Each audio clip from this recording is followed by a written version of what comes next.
एक जो मृतक का साला है देवेंद्र, जिसकी उम्र करीब 35 वर्ष है, और षड्यंत्र में ही शामिल मृतक की पत्नी भावना, उसको भी गिरफ्तार किया गया है। इनके कब्जे से जो इसमें मुख्य आरोपी है देवेंद्र, उसकी निशानदेही पे जो असलहा इसने इस्तेमाल किया था उसमें एक कट्टा है, अवैध तमंचा और एक अवैध पिस्टल है। वो दोनों पुलिस ने बरामद किया है। करीब 10 साल हो गए इसकी सिस्टर की शादी के। ये जो आरोपी है ये पहले बैंक पीओ की नौकरी कर चुका है। 2015 में बैंक पीओ की इसकी नौकरी लग गई थी और 2018 में करीब इसने लगभग बैंक पीओ की नौकरी छोड़ी यूपीएससी की तैयारी करने के उद्देश्य से, लेकिन उसमें भी इसे सफलता नहीं मिली और इसकी तबीयत भी बीच में खराब रहती थी। करीब 35 साल इसकी उम्र है। शादी के बाद से ही ऐसा मुख्य आरोपी देवेंद्र का कहना है कि जो उसके जीजा थे उनका व्यवहार अच्छा नहीं था। उनके सिस्टर के प्रति वो काफी शारीरिक और मानसिक उत्पीड़न करते थे। और जब मृतक की पत्नी से भी पूछताछ की गई तो उनके द्वारा भी घटना के अगले दिन से ही आरोप लगाए भी जा रहे हैं कि तमाम महिलाओं से इनके अवैध संबंध थे। यहाँ तक कि एक दो महिलाओं को ये रात को अपनी बच्ची और बीवी की मौजूदगी में भी घर में ले आए अपने कमरे में, जिसकी पुष्टि बच्ची ने भी पूछताछ में की है। और उस महिला से भी जब पूछताछ की गई जिसको वहां लाना बताया गया तो उसने भी ये बातें स्वीकारी। तो इस प्रकार की चीजें इनके बारे में जब घर वालों को जानकारी होती थी और पत्नी कभी इसका विरोध करती थी तो ऐसा देवेंद्र का कहना है कि उसके सिस्टर के साथ उसके जीजा मारपीट करते थे, शारीरिक और मानसिक रूप से प्रताड़ित करते थे। जब कभी ससुराल पक्ष द्वारा हस्तक्षेप किया गया तो देवेंद्र का ऐसा कहना है कि उसे भी जान से मारने की धमकी उनके द्वारा दी गई थी।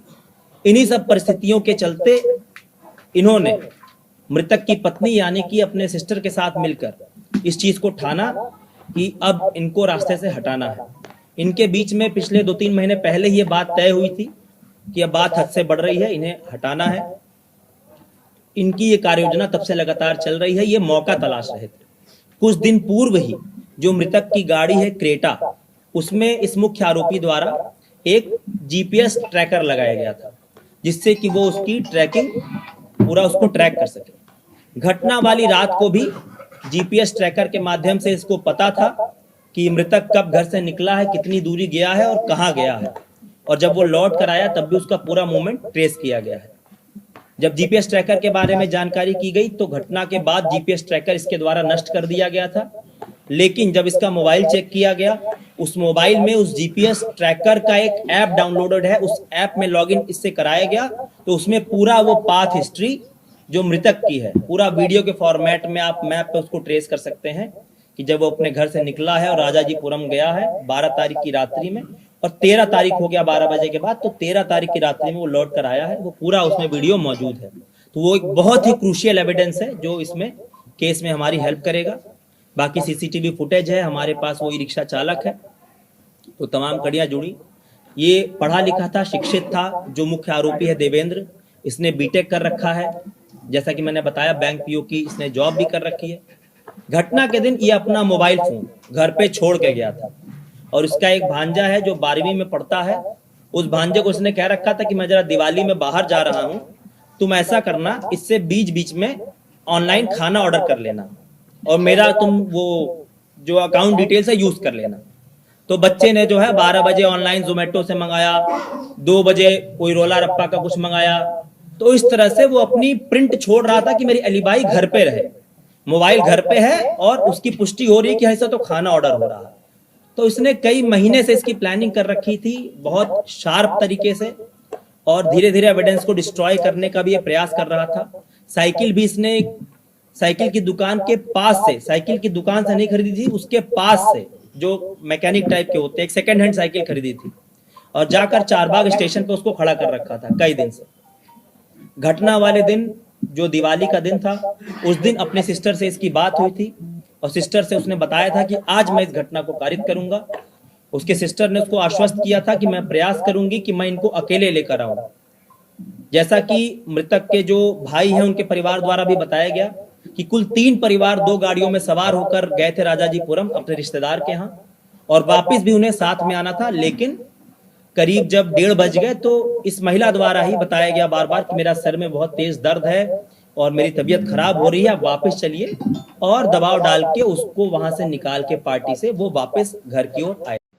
4 बाग या 8 बजे करीब पहुंचा, इसने साइकिल उठाई और साइकिल से ही पूरा वो रास्ता ट्रेस करते करते, वो बहुत सुनसान सा रास्ता है, उसमें बहुत उतार चढ़ाव है, ब्रिज भी है, वो पूरा रास्ता ट्रेस करते करते करते करते करते घटनास्थल पे आया। और घटनास्थल पे जो मृतक के घर का वो गली है, उसके मुहाने पे एक गाड़ी खड़ी है, उस गाड़ी के पीछे ही छुप के बैठा इंतजार करता रहा, ट्रैकर पे देखता रहा। और जैसे ही वो गाड़ी 2:10 पे ठीक आई, गेट के सामने लगी, मृतक उतर कर गेट का ताला खोलने गया, पीछे से ये आया और उसने पहली गोली तमंचे से जो 315 बोर की थी वो फायर की, और उसके बाद पिस्टल लेके उसने तड़ातड़ 4 गोलियां चलाई और 5 गोली मृतक को लगी। जब उसे तसल्ली हो गई तो वो आराम से अपना गया और साइकिल लेके फिर उसी रास्ते होते होते होते होते और कनौसी पुल के पास नहर में उसने अपने कपड़े बदले। यहाँ तक कि जब वो आया था घटना करने तो वो जूता पहन कर आया था, वो जूते भी उसने रंग दिए थे, उसका व्हाइट जूता था उसको उसने ब्लैक कर दिया था ताकि कहीं कोई उससे मिलान ना हो पाए। तो वो कपड़े भी, वो जूते, वो कपड़े सब पुलिस ने नहर से बरामद कर लिए, उसका असलहा भी बरामद कर लिया और फिर बाकी बातें सब उसने बिल्कुल अच्छे से विस्तार से, उसका उद्देश्य क्या था, क्या मोटिव था और कैसे कैसे उसने घटना प्लान की, कारित की। इसके अतिरिक्त पिस्टल और तमंचे के बारे में भी उसने बताया कि YouTube के माध्यम से उसने सर्च किया कि कैसे खरीद सकते हैं, उसको YouTube के माध्यम से कुछ नंबर मिले, उसने हमें खोल के दिखाया भी ऐप पे, और फिर इसने जो है किसी से संपर्क करके ये कानपुर गया था कुछ दिन पहले और वहां से लेकर आया था। खैर ये सारी बातें हैं। अगर प्रिंट के लोगों को कुछ इस संबंध में कुछ पूछना हो, कोई डाउट हो या कोई और जानकारी चाहिए तो आप पूछ सकते हैं। मिल लिया हुआ था और जो घटना के बाद इसने तोड़कर कूच कर फेंक दिया नहर में। लेकिन ये मोबाइल ये करीब हफ्ते भर पहले इसने खरीदा था और ये जो मैंने कहा कि ये ऐप का जो लॉगिन आईडी था वो इसको याद था, तो हमने इसके मोबाइल में खुलवाया तो लॉगिन आईडी खुल गया और उसमें पूरा वो डेटाबेस है, पूरी हिस्ट्री रहती है, ट्रैवल हिस्ट्री उस गाड़ी की, क्रेटा की। ये कई दिन से उसको वॉच कर रहा था।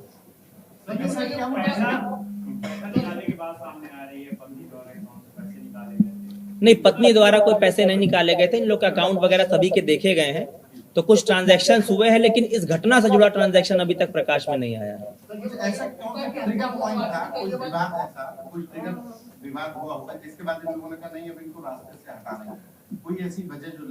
एक स्पेसिफिक कोई ट्रिगर पॉइंट इनके द्वारा नहीं बताया गया है। आपने भी अगर महिला से बात की होगी तो बहुत सी चीजें हैं और इसी तरह से इसके जो साला है, जो आरोपी है, उसका भी कहना है कि एक लेवल के बाद पानी हद से ऊपर चला गया। इसका ऐसा कहना है, जो आरोपी है, मुख्य आरोपी देवेंद्र और इसकी बहन का भी, कि 1-2 बार तो ऐसा हुआ कि वो लड़की के साथ साथ किसी पराये व्यक्ति को भी ले आए घर रात को रोकने के लिए। इस तरह के भी गंभीर आरोप उनके द्वारा लगाए गए। तो ये बहुत दिन से इनके दिमाग में चीज चल रही थी, बस प्लानिंग को एग्जीक्यूट करने के लिए उन्होंने दिवाली की रात चुनी।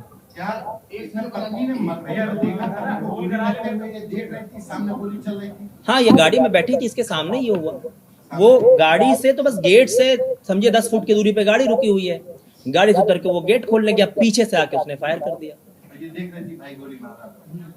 जैसा कि मैंने कहा, एक हमें इसमें सीसीटीवी फुटेज मिला था, मृतक के घर के ठीक पीछे उसके भाई का घर है, उनका सीसीटीवी कैमरा था लेकिन उसका दिशा अलग थी, तो उसकी ऑडियो हमें मिली थी, जिससे ये साबित हुआ था कि जब ये 5 गोलियां चल गई तो करीब 65-70 सेकंड बाद जो है उसका रिएक्शन हुआ, महिला का रोना स्टार्ट हुआ।